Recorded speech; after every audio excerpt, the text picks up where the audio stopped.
You ask Tiger to solve. This deals with linear equations with one unknown.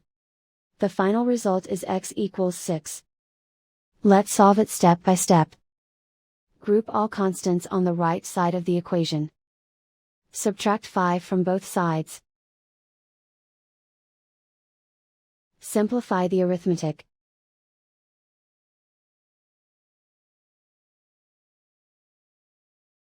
Isolate the x. Divide both sides by 4. Simplify the fraction. Find the greatest common factor of the numerator and denominator. Factor out and cancel the greatest common factor. And so the final result is x equals 6.